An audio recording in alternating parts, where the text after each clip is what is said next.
வணக்கம். கர்நாடகாவில் வாட்டல் நாகராஜ் நிறைய பேர் கேள்விப்பட்டிருப்பீங்க. இவர் சாலுவாலிய சங்கம்னு ஒன்று வச்சு கட்சி நடத்திட்டு இருக்கார். முன்னாள் எம்எல்ஏ. ஒரு 30-40 வருஷமாக தமிழர்களுக்கு எதிராக அரசியல் செய்வது என்பதை விட்டு தமிழர்களுக்கு எதிராக வெறுப்பை விதைப்பது, புரளியை கிளப்புவது, இந்த வேலையை செய்வது மட்டும்தான் முக்கியமான வேலை. முன்னாள் எம்எல்ஏ இவர் ஈரோடு மாவட்டம் தாளவாடி எல்லை பகுதியில் ஒரு முறை என்ன பண்ணுறாருன்னா, தமிழ்நாடு அரசின் அறிவிப்பு பலகையில் உடைக்கிறாங்க. தாளவாடி என்பது தமிழ்நாட்டினுடைய ஒரு பகுதி. எங்கெங்கெல்லாம் உடைக்கிறாங்கன்னா, எங்கெங்கெல்லாம் தாளவாடி பகுதிக்கும் கர்நாடகாவுக்குமான சாலைகள் எங்கெங்கெல்லாம் இருக்கோ, எங்கெங்கெல்லாம் அரசு பலகைகள் இருக்கோ, அறிவிப்பு பலகைகள் இருக்கோ, அதையெல்லாம் உடைக்கிறாங்க. அதற்கு அந்த நபர் சொன்ன காரணம் என்ன அப்படின்னு பார்த்தா, இது எங்கள் எல்லைக்கு உள்ளே வந்துருச்சு. அதாவது அவங்களுடைய கர்நாடகா எல்லைக்குள்ளே இருக்குது அந்த பலகை, அதனால் நாங்கள் உடைச்சோம் அப்படின்ட்டு. அது எந்த கணக்கின் அடிப்படையிலன்னு தெரில. இது வழக்கமாக செய்கிறதா. ஏதாவது வாய்ப்பு கிடைக்கும்போது கர்நாடகாவிலேயே கோலார் தங்கவயல் பகுதியிலேயே தமிழர்கள் அதிகமாக வசிக்கக்கூடிய பகுதி, அங்கே தமிழ் பாட்டு போட்டால் போய் பிரச்சனை பண்ணுறது, பெங்களூரில் தமிழ் பாட்டு போட்டால் பிரச்சனை பண்ணுறது, இது ஒரு வேலையாகவே அந்த கூட்டம் செய்துட்ருக்கு. அது இல்லாமல் கன்னடா ரக்ஷண வேதிக சங்கம் அப்படின்ற அமைப்புகள்லாம் இருக்குது. இவர்கள் இதே தான் செய்வாங்க. என்ன வாட்டல் நாகராஜ் செய்கிறாரோ அதை செய்வாங்க. சரி, இப்போ தமிழ்நாட்டு எல்லையில் தமிழக அரசனுடைய அறிவிப்பலையில் உடைச்சாங்க. உடைச்சிட்டு அது காவல்துறையோடு கர்நாடக காவல்துறையோடு உடைச்சிட்டு போயிட்டாங்க. இப்போ அதை எதிர்த்து, அதை கண்டித்து தாளவாடி பகுதியை சார்ந்த, ஈரோடு மாவட்டத்தை சார்ந்த நாம் தமிழ் கட்சின்னு ஒரு போராட்டத்தை அறிவித்து என்னுடைய தலைமையில் தான் நடத்தினது. இப்போது ஒரு கேள்வி அந்த கூட்டத்தில் நான் வாட்டல் நாகராஜ் கிட்ட வச்சேன். நான் இந்த பலகையை உடைப்பதனால ஒரு பொதுவாகவே நம்ம யோசிப்போமே, இந்த பலகையை உடைத்ததனால் தாளவாடி பகுதியில் வாழக்கூடிய கன்னட மக்களுக்கு ஏதாவது ஒரு லாபம் இருக்கா? ஏதாவது பலன் அடைஞ்சிருக்காங்களா? இல்லை. அல்லது கர்நாடகாவில் இருக்கக்கூடிய கன்னட மக்களுக்கு அதனால் அந்த பலகையை உடைச்சதுனால ஏதாவது பலன் இருக்கா? இல்லை. அப்போது அல்லது கன்னட மொழிக்கு ஏதாவது பெருமை சேர்ந்துருச்சா? இல்லை. அப்போ எந்த ஒரு பயனும் இல்லாமல் ஒரு பலகையை உடைக்கிறாங்க. அவருடைய எதிர்பார்ப்பு என்ன அப்படின்னு பார்த்தா, இந்த பலகையை உடைத்ததனால் நாம் தாளவாடி பகுதியில் கன்னட மக்களும் தமிழ் மக்களும் ஒன்றா வாழ்ந்துட்டுருக்கோம், உழைக்கும் மக்களாக வாழ்ந்துட்டுருக்கோம். இங்கே நாம் என்ன பண்ணணும்? கன்னட மக்களுக்கு எதிராக நாம் வேலை செய்யணும். அதுதான் அவங்களுடைய எதிர்பார்ப்பு. இதை வாய்ப்பாக பயன்படுத்தி கர்நாடகாவில் போய் அவங்க ஒரு தமிழர்களுக்கு எதிராக ஒரு வாய்ப்பு, அதாவது ஒரு பிரச்சனையை உருவாக்கணும். நான் கூட்டத்தில் பேசும்போதே சொன்னேன், நீ அதை உடைச்சிட்ட, நாங்கள் நினச்சா தாளவாடி பகுதியில் இருக்கிற அனைத்து கன்னட எழுத்துக்களையும் எங்களால் அழிக்க முடியும், செய்ய முடியும். ஆனால் நாங்கள் செய்ய போகிறதில்ல, எங்கள் கட்சி செய்ய போகிறதில்ல. ஏன் செய்ய போகிறதில்லைன்னா, நீ யாருடைய கைக்கூலி என்பது எங்களுக்கு தெரியும். நீ இந்திய ஒன்றியத்தினுடைய கைக்கூலி, பார்ப்பன பனியாவுடைய கைக்கூலி. ஒருபோதும் கர்நாடகாவில் நீங்கள் போய் பார்த்தீங்கன்னா எல்லா தொழில்களும், எல்லா வியாபாரங்களும் சேட்டான்கள் மார்வாடி கைக்கு போயிடுச்சு. இதை பற்றி கர்நாடகாவில் ஒரு வாயை கூட திறக்க மாட்டான்னு எவனுமே. யார்? கன்னட ரக்ஷண வேதிகை சங்கமும் வாய் திறக்காது, வாட்டல் நாகராஜ் வாய் திறக்க மாட்டான். அப்போது தமிழர்களுக்கும் கன்னடர்களுக்குமான பகையை தொடர்ந்து தக்க வைப்பது, முரண்களை உருவாக்குவது, அதுதான் நோக்கம் இவர்களுக்கு. அதன் மூலமாக கர்நாடகாவில் நடக்கக்கூடிய வட இந்திய ஆக்கிரமிப்பை, ஹிந்தி திணிப்பை மடைமாற்றுவது, அதை கவனிக்காமல் மக்களை திசை திருப்பது. கன்னடர்களும் தமிழர்களும் ஏறக்குறைய பங்காளி தான். இன்றைக்கு மொழி ரீதியாக, பண்பாட்டு ரீதியாக, உணவில் கூட நமக்கும் அவர்களுக்கு மிக நெருங்கிய உறவு இருக்குது. திராவிட மொழிகள் கன்னடம் ஒன்று, தமிழிலிருந்து உருவான திராவிட மொழிகளில் ஒன்று தான் கன்னடம். அப்போது அவர்கள் நமக்கு நெருக்கமானவர்கள். ஆனால் இந்திய ஒன்றியம் அல்லது பார்ப்பன பனியா கூட்டம் என்ன விரும்புது அப்படின்னா, தமிழ் கன்னடம் அடிச்சுக்கோன்னு சொல்லுது. அதற்கான முரண்களை உருவாக்குவது தொடர்ந்து முயற்சி நடந்துகிட்ருக்கு. பல வருடங்களாக தொடர்ந்து செய்துட்டு இருக்காங்க. அவர்களுக்கு ஒரு வாய்ப்பாக கிடக்குது காவேரி. அப்போது இது ஒரு நோக்கம். அதாவது ஹிந்தி ஆதிக்கத்தை, வட இந்தியர்களுடைய சுரண்டலை, ஆதிக்கத்தை, திணிப்பை திசை திருப்புவதற்காக கன்னடர்களுக்கும் தமிழர்களுக்கும் முரணை உருவாக்குவது. இன்றைக்கு கன்னடர்கள் தமிழ்நாட்டில் எத்தனை லட்சம் பேர் இருப்பாங்க, தமிழர்கள் எத்தனை லட்சம் பேர் இருப்பாங்க. அப்போது இது எல்லைப் பகுதியில் வாழக்கூடிய மக்கள், சகோதர இனத்தை சேர்ந்த மக்கள் கலந்து தான் வாழ்வாங்க. கொடுக்கல் வாங்கல் உறவுகள் எல்லாமே இருக்கும்.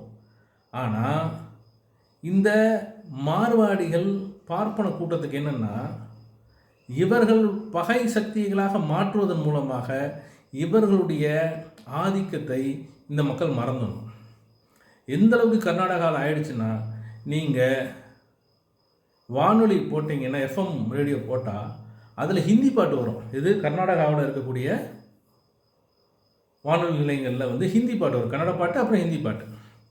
கன்னட மக்கள் எந்த அளவுக்கு மாறிட்டாங்கன்னா, ஹிந்தி பேசுவதை கௌரவமாக நினைக்கிற அளவுக்கு பலர் இருக்காங்க, நான் பார்த்துட்டேன். அப்போது இது ஒரு திணிப்பு. இன்னும் ஒரு சில 50 வருடங்கள் என்ன ஆகும், முற்றிலுமாக ஹிந்தி மயமாகிடும். இன்றைக்கி வந்து இவர்கள் கன்னட மக்கள் வந்து அங்கே வந்து கூலிகளாக மாறிக்கிட்டு இருக்கிறாங்க. பெரிய தொழிற்சாலைகள் முழுவதும் வட இந்தியன் கையில் இருக்குது. பெரிய வியாபாரங்கள் அனைத்தும் வட இந்தியன் கையில் இருக்குது. ஒன்றும் இல்லை, மைசூரில் தேவராஜ் அரசு ரோடுன்னு ஒரு ரோடு இருக்குது, ஒரு சாலை. அது ஒரு முக்கிய வணிக பகுதி. எல்லா விதமான வணிக அங்காடிகளும் அங்கே இருக்கும். அதில் மிக முக்கியமான கடைகள் அனைத்துமே மார்வாடிகள்கிட்ட இருக்குது எல்லாமே. இதற்கு முன்பாக யார்கிட்ட இருந்துச்சுன்னா, தமிழர்கள்கிட்ட, தமிழ் செட்டியார்களிடமும் கன்னட செட்டியார்களிடமும் இருந்துச்சு. அதே மாதிரி வெவ்வேறு கன்னடமும் தமிழர்களும் சேர்ந்த ஒரு வணிக பகுதி அது. இப்போ முற்றிலுமாக மார்வாடியின் கைக்கு போயிடுச்சு. அப்போது நம்ம கவனிக்க வேண்டியது என்னன்னா, இந்த கன்னட தேசியம் பேசுகிறவர்கள் ஏன் இந்த ஹிந்தி ஆதிக்கத்தை, இந்துத்துவ ஆதிக்கம்னு சொல்ல முடியாது, அது நம்ம தமிழ்நாட்டில் பேச வேண்டிய விஷயம். ஹிந்தி ஆதிக்கத்தை ஏன் அவங்க கவனிக்கிறதில்லை, ஏன் அதை பற்றி பேசுவதில்லை என்றால், இந்த கன்னட தேசியம் பேசுகிறவர்கள் யார் அப்படின்னா, ஆர்எஸ்எஸ் பிஜேபி பின்புலம் உள்ளவர்கள். அதான் கவனிக்கணும்.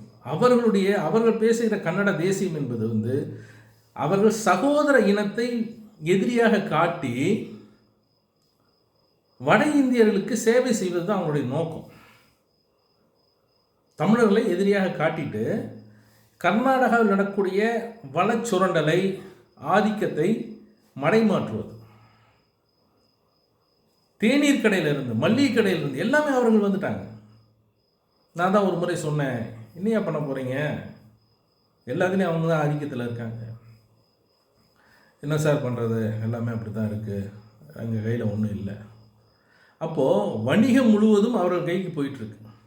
இப்போ இதை வந்து நாம் தமிழர் கட்சி அந்த சமயத்தில் என்னை தவிர்த்து வர்க்க அரசியல் புரிதலற்ற, தமிழ் தேசியம் என்பது என்ன என்ற ஒரு புரிதலற்ற ஒரு இனவெறி அரசியலை கையில் எடுக்கக்கூடிய நபர்கள் அங்கே இருந்திருந்தால் அவர்கள் என்ன செய்திருப்பார்கள், தாளவாடி முழுவதும் கன்னட எழுத்துக்களை அழித்திருப்பார்கள். அதன் மூலமாக தமிழ்நாட்டில் தாளவாடி பகுதியில் இருக்கக்கூடிய உழைக்கும் மக்களை, என் தோட்டத்துக்கு வேலைக்கு வராங்க, என்னுடைய குடும்ப நண்பர்களாக, இவர்களை பகை சக்தியாக மாற்றுவது அப்படிங்கிற வேலை நடந்திருக்கும். அவர்களை நான் பகைவனாகவும், அவர்களை என்னை பகைவனாகவும், தமிழர்களை பகைவனாகவும், இந்த ஒரு உழைக்கும் மக்களுக்குள்ள ஒற்றுமையை சிதைப்பதற்கான ஒரு வாய்ப்பை மற்றவர்கள் தான் செய்திருப்பாங்க. நம்ம தமிழ் தேசிய அரசியல் சரியான புரிதலோடைய நபர்களாக இருந்த காரணத்தினால் நம்ம அதை தவிர்த்தோம். நம்ம தெளிவாக சொன்னோம், நீ வந்து கைக்கூலி, நீ ஒருபோதும் கர்நாடகாவில் நடக்கக்கூடிய சுரண்டலை, ஆதிக்கத்தை நீ கேள்வி கேட்டதில்லை. நீ எங்களோடு இருக்கக்கூடிய சக உழைக்கும் மக்களை வந்து விரோதியாக கட்டி அமைப்பதற்கு தான் நீ வேலை செய்கிற.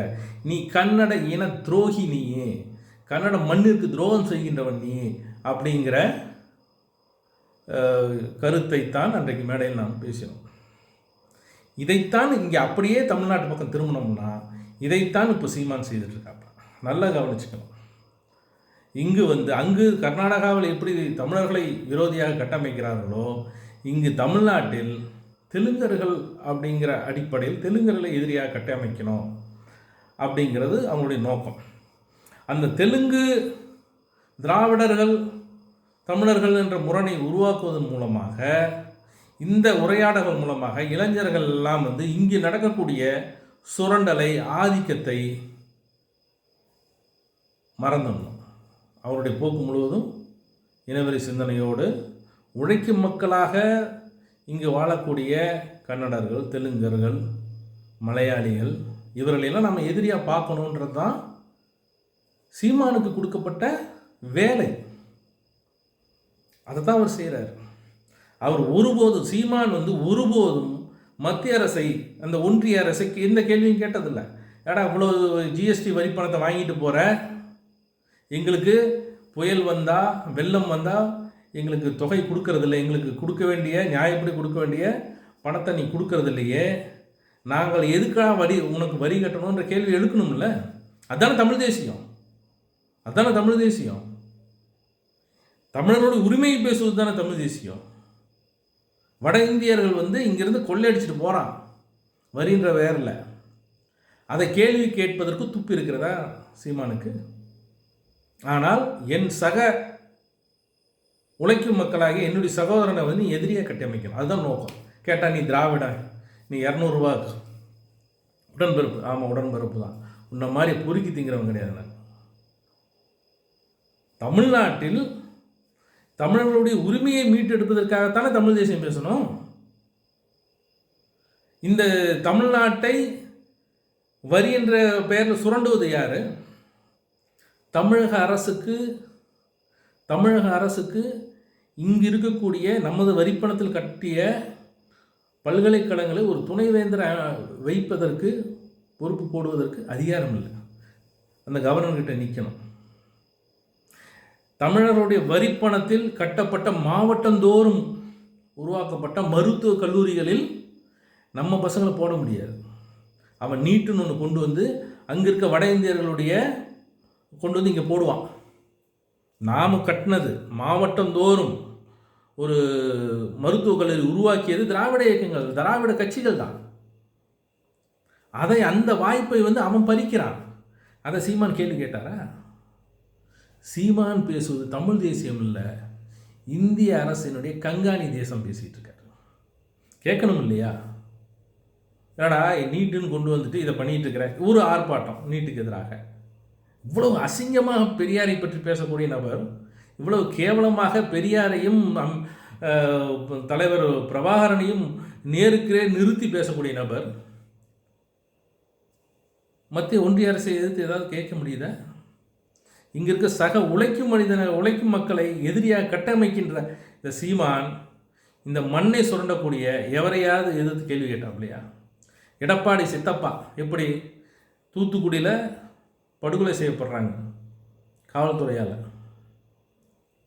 அதை எடப்பாடி காலையில் தான் நான் தொலைக்காட்சி பார்த்து தெரிஞ்சுக்கிட்டேன்னு சொல்கிறார். உண்மையில் அதுதான். மத்திய அரசு நினைத்தால்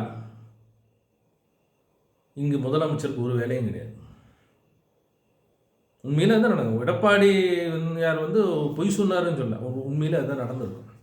இதுதான் தமிழர்கள் தேர்ந்தெடுத்த ஒரு முதலமைச்சருடைய அதிகாரம்.